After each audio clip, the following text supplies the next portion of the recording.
Demotivation तो आएगा, वो पार्ट ऑफ द जर्नी। 7 समंदर पार करने के बाद में फाइनली आपने इस मुकाम को हासिल किया। नॉन टेक पढ़ना हमको खुद हेक्टिक लगता था। आप जो तैयारी कर रहे हो क्या वो एक सही डायरेक्शन में जा रही है? बस आपको अपने ऊपर फोकस करना है और अपने ऊपर सेल्फ कॉन्फिडेंस लाना है। कुछ तो लोग कहेंगे लोगों का काम है कहना।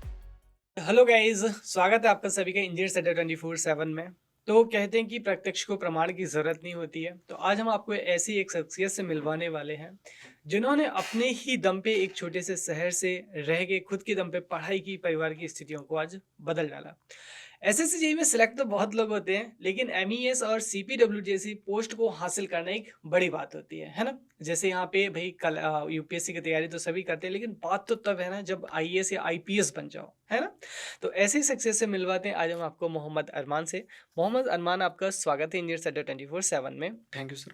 तो सबसे पहले मैं आपसे पूछना चाहूंगा कि मोहम्मद, कैसा लग रहा है अब आपको कि एक जो हर्डल था, एक जो 7 समंदर पार करने के बाद में फाइनली आपने इस मुकाम को हासिल किया, और बल्कि मुकाम को हासिल किया एक आपने पीडब्ल्यूडी जैसी एक बहुत अच्छी पोस्ट को ग्रैब किया, तो अब कैसा लग रहा है आपको? सर पहली बात तो मैं शुक्रिया अदा करना चाहूँगा आपका और पूरी इंजीनियर्स अड्डा टीम का, जी क्योंकि प्रिपरेशन फेज में सब लोग ऐसे होता है कि यूट्यूब पे वीडियोस देखते हैं कि सिलेक्टेड स्टूडेंट का, बिल्कुल। उनसे मोटिवेशन लेने का हाँ कोशिश करते हैं।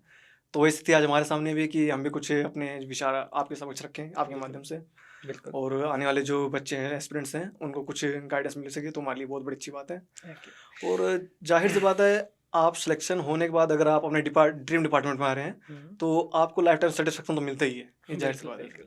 अच्छा मोहम्मद, एक में कॉमन यहाँ पे बच्चों के कुछ सवाल हैं आपके लिए जो आपकी कलीग्स ने भेजे हैं कि यहाँ पे जब सेलेक्ट होके आए तो उनसे पूछेगा जरूर।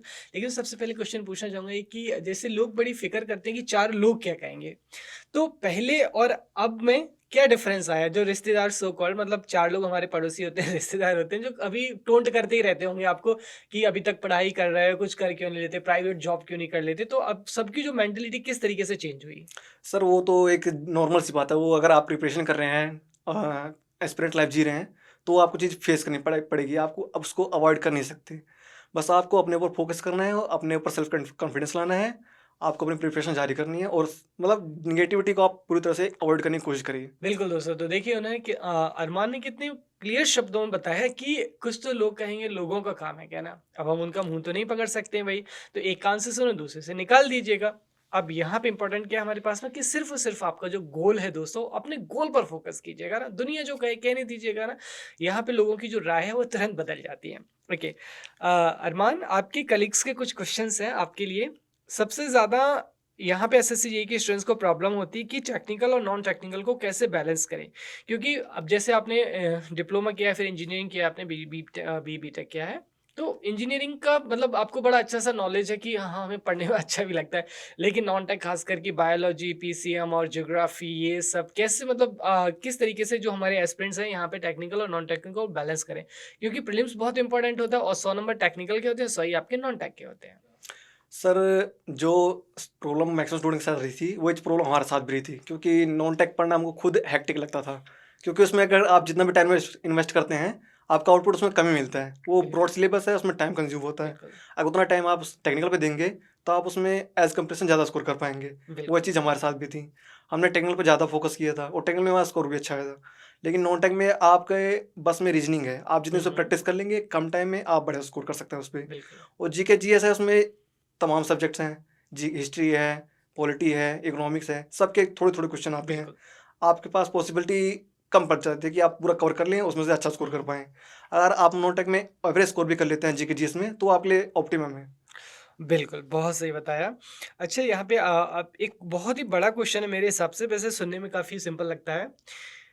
यहाँ पे जो जर्नी है, पहले प्रीलिम्स है, फिर मेंस है, उसके बाद यहाँ पे डीवी और मेडिकल, ये सारी चीज़ें, एक तो लंबी थोड़ी-सी जर्नी हो जाती है। बहुत ही मुश्किल होता है एंटायर जर्नी में अपने आप को मोटिवेट रखना। तो आप अपने कलीग्स को क्या कहना चाहेंगे कि डिमोटिवेशन को किस तरीके से दूर रखें? आप ऐसा कर सकते हैं कि डिमोटिवेशन तो आएगा, वो पार्ट ऑफ द जर्नी बिल्कुल। है, क्योंकि आप उससे बच नहीं सकते हैं बिल्कुल भी। आपको सेल्फ डाउट भी क्रिएट होंगे, लेकिन आपको कुल मिलाकर अपने ऊपर फोकस करना है, पढ़ाई करते रहनी है, कंटिन्यू जर्नी। कुछ फेजेस हैं सर प्रिपरेशन के। पहले आपको सिलेबस कंप्लीट करना है अपना, बिल्कुल। और उसी साथ में से आपको प्रीवियस ईयर क्वेश्चन देखते रहने हैं। हुँ। क्योंकि अगर आपके माइंड में क्वेश्चन फ्रेम्स हैं तो आप टॉपिक पे ज़्यादा फोकस करके पढ़ पाएंगे। बिल्कुल, बिल्कुल। आपको माइंड में सेटअप रहेगा, इस टॉपिक से ऐसे क्वेश्चन पूछे जाते हैं। अगर आप लगातार क्वेश्चन भी देखते रहते हैं विथ कंप्लीटिंग सिलेबस अपना, तो आपके माइंड में सेटअप हो जाएगा कि हाँ, इस टॉपिक से हमको ऐसे-ऐसे क्वेश्चन उठाने हैं, यहाँ से ऐसे प्रीवियस पूछे गए हैं, यहाँ से ऐसे पूछे जा सकते हैं। अच्छा। तो आपको पहले सिलेबस कंप्लीट करना है, उसके बाद रिवाइज़ करना है, उसके बाद टेस्ट देने हैं। बस ये चीज़ साइकिल है जो करते रहना है, टेस्ट रिवीजन। इस साइकिल आपको ओके। कंटिन्यू करनी है जब तक आप सिलेक्शन ना हो जाए। बिल्कुल। और यही चीज़ है सर, और उसके अलावा कुछ है ही नहीं। बिल्कुल, तो देखिए दोस्तों, बिल्कुल सही बताया अरमान ने कि आप अपने लक्ष्य को मतलब डिमोटिवेशन होता क्या है? कुछ भी नहीं, आप अपने लक्ष्य के प्रति इतना अडिग हो जाइएगा कि डिमोटिवेशन आपसे चारों कदम आपका जो है 100 कदम दूर रहेगा। तो इस तरीके से आप अपने लक्ष्य के प्रति आप पूरा अपने आप को समर्पित कर देते हैं, तो डिमोटिवेशन कभी आपको छू भी नहीं पाएगा। आपकी जो जनरल एक रूटीन साइकिल है, उसको फॉलो कीजिएगा। अच्छा, यहाँ पे आपने अरमान एक चीज़ मेंशन की, प्रीवियस ईयर क्वेश्चंस। एस्पिरेंट्स के लिए प्रीवियस ईयर क्वेश्चन का क्या इंपॉर्टेंस होता है? सर, प्रीवियस ईयर क्वेश्चन बहुत इंपॉर्टेंट है। आप जिस भी एग्ज़ाम के लिए तैयारी कर रहे हैं, शुरू कर रहे हैं, प्रीवियस ईयर क्वेश्चन आपके माइंड को प्रिपेयर करते हैं कि इस एग्ज़ाम का लेवल ये है, बिल्कुल। प्रीवियस ईयर में ऐसे क्वेश्चन पूछे गए हैं और मैक्सिमम ये क्वेश्चन रिपीट हो रहे हैं। इस टाइप का ये टॉपिक ज़्यादा इंपॉर्टेंट है, इस पे ज़्यादा फोकस करना है और इस टॉपिक को ज़्यादा टाइम देना है, इस टॉपिक को कम टाइम देना है। क्योंकि सर, अगर आपको सिलेक्शन लेना है, सिलेक्शन मिल जाएगा, 2 साल में मिलेगा, 5 साल में मिलेगा, मिलेगा। लेकिन ये आप पे डिपेंड करता है, आप किस तरह से अपने टाइम को यूटिलाइज़ करते हैं। बिल्कुल। तो आपको अपना टाइम उस और डाइवर्ट ज़्यादा करना है जहाँ से आपका सिलेक्शन जल्दी हो सके। तो ऐसे-ऐसे टॉपिक्स को आपको जल्दी कवर करने हैं। पहले ऐसे सब्जेक्ट को चूज़ करने हैं जो आपको कम टाइम दे करके अच्छे से नंबर, पूरे सॉलिड नंबर गेन कर सकें। वेरी वेल अरमान, बहुत अच्छी बात बताई यहाँ पे कि देखिए प्रीवियस ईयर क्वेश्चन से ही दोस्तों आपको पता लग सकता है कि क्या आपके वीकनेसेस हैं, क्या आपके स्ट्रेंथ हैं। और सबसे बड़ी बात इन्होंने बताई कि आपको ये पता चलेगा कि आप जो तैयारी कर रहे हो क्या वो एक सही डायरेक्शन में जा रही है या फिर सही डायरेक्शन में नहीं जा रही है। बिकॉज देखिए इंजीनियरिंग का जो सिलेबस है, there is a lot of concept, lot of formula. तो अब इन सारी चीज़ों को अपन किस तरीके से गैदर करें, तो ये कहाँ से पता चलेगा बेटा हमें? ये पता चलेगा सिर्फ और सिर्फ PYQ से। तो यहाँ पे मैं तो ये कहूँगा कि जो की है आपके सक्सेस की, उसमें PYQ एक बहुत ही इंपॉर्टेंट रोल प्ले करते हैं। ओके अमान, एक बहुत ही प्यारा सा क्वेश्चन है जो आपके कलीग्स ने आपके लिए भेजा है कि यहाँ पे क्लास में हम सब पढ़ते हैं और हमें समझ में भी आ जाता है, लेकिन जब हम टेस्ट लगाने जाते हैं तो हमारा स्कोर अच्छा नहीं होता। सर, वो उसमें तो प्रॉब्लम हो सकता है रिवीजन की, क्योंकि आपने अगर कॉन्सेप्ट सही से पढ़े हैं तो आपका रिवीजन नहीं है। अगर आप कॉन्सेप्ट भी अच्छे से पढ़ रहे हैं, रिवीजन भी अच्छा कर रहे हैं, तो हो सकता है आप प्रिपेयर नहीं है उस एटमॉस्फेयर से। ओके। तो उसका सोल्यूशन है कि आप बार बार टेस्ट दीजिए। डिमोटिवेट होने की कोई जरूरत है भी नहीं उसमें। बिल्कुल। ठीक तो है। देखिए इन्होंने बहुत अच्छी बात बताई कि क्लास में देखो आपने पढ़ लिया, क्लास में सभी को समझ में भी आ जाता है, लेकिन यहाँ पे प्रॉब्लम ये थी कि जैसे आज कुछ पढ़ाया, टेक्निकल है, नॉन टेक्निकल है, एक बहुत ही वास्ट सिलेबस होता है। अब आपका माइंड ही तो है यहाँ पे, रोबोटिक तो आप है नहीं कि सारी चीज़ आप फिट करते जाएंगे। तो यहाँ पे जो रिवीजन होता है वो की ऑफ सक्सेस होता है कि जितना भी आज आपने पढ़ा है उसको एक बार रात में सोने से पहले रिवाइज जरूर कीजिएगा। और जैसे कि इन्होंने अरमान ने बताया कि टेस्ट के लिए आप प्रिपेयर नहीं है, तो बहुत सारे बच्चे डर जाते हैं इसके लिए। अरे कोई गलत काम करने थोड़ी ना जा रहे हो यहाँ पे, है ना, कि लड़ाई करने जा रहे हो, नहीं ना। जो आपको आता है वहाँ पे अपना बेस्ट दीजिए और जो गलतियाँ हुई हैं उनसे सिंपल सीख लीजिए आप। Okay, last but not least यहाँ पे अमान, सभी लोग कहते हैं कि कोई एक ऐसी चीज़ बता दीजिए हमें कि लाइक ब्रह्मास्त्र की एक यहाँ पे ना एक एक ही बाण में सारे हमारे पास में निशाने जो है भेद हो जाए, प्रीलिम्स हो जाए चाहे हमारा मेंस हो जाए, मतलब हमें फाइनली यहाँ पे एक जो है नौकरी मिल जाए। तो एक ऐसी कौन सी बात आप एस्पिरेंट से कहना चाहेंगे जो एंटायर जर्नी में आपको एक हाई मोटिवेशन के साथ में रखती है और फाइनली जो है आपको डेस्टिनेशन पे ले जाती है? सर, ऐसा है कि मैक्सिमम लोग लोग जो प्रोफेशन जर्नी में आते हैं वो होते हैं पुअर मिडिल क्लास या मिडिल क्लास फैमिली से। उनका फैमिली ग्राउंड इतना अच्छा होता नहीं है कि वो बहुत ज़्यादा हायर एजुकेशन ले सकें या बहुत अच्छी फील्ड में जा सकें। तो सरकारी जॉब लेना उनके लिए एक बहुत अच्छा विकल्प रहता है, अपने जो है सोसाइटी में इम्प्रूव करने के लिए और वो सोसाइटी से रिस्पेक्ट पाने के लिए। ओके। तो ये चीज़ें बहुत मोटिवेट करती हैं सर लोगों को। और जहाँ तक ये बात ब्रह्मास्त्र की, तो ऐसा कुछ ब्रह्मास्त्र होता नहीं है। चीज़ें वही चीज़ें हैं जो सिलेक्शन लेने के लिए सभी लोग फॉलो करते हैं, सिलेबस पढ़ते हैं, अपना रिवीजन करते हैं, टेस्ट देते हैं, अपनी गलतियों को सुधारते हैं।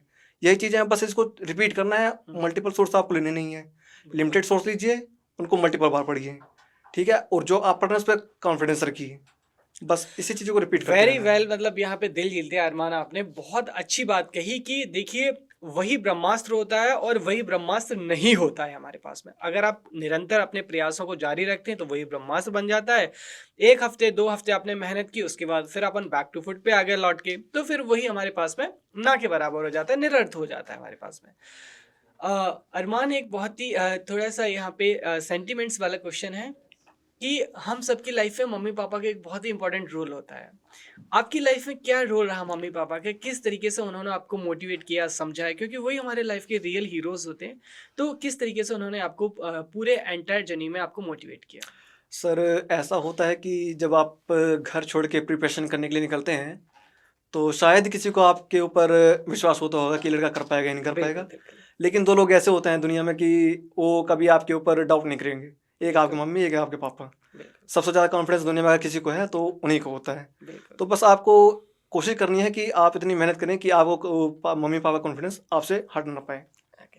तो देखिए, अरमान ने यहाँ पे बिल्कुल सही बात बताई कि आप जितने भी लोग बाहर रह रहे हैं, कंटिन्यूअसली आप फैमिली के टच में रहिए, उनसे बातें करिएगा। मैं तो कहता हूँ मम्मी पापा से अच्छा कोई दोस्त हो ही नहीं सकता अगर आप बिल्कुल, उन्हें अपने मन की बातें बताते हो। और ये एक ऐसे हमारे पास में कड़ी है जो लाइफ तक, मतलब जब तक आपका जीवन है यहाँ पे, तब तक आपको हमेशा मोटिवेटेड करके रखते हैं। ओके, सो अमन, बहुत बहुत धन्यवाद, आपने इतनी प्यारी बातें बताई। डेफिनेटली जो अपकमिंग एग्जाम्स हैं और एसएससी जेईई जिसमें एक सबसे बड़ा एग्जाम है, तो यहाँ पे एस्पिरेंट्स के लिए बहुत ज़्यादा बेनिफिट होगा। थैंक यू सो मच अरमान, और इंजीनियर सेड्डा और हम सब आपके लिए प्रार्थना करते हैं कि इसी तरीके से आप अपनी जीवन की ऊंचाइयों को छूते थैंक जाइएगा। यू।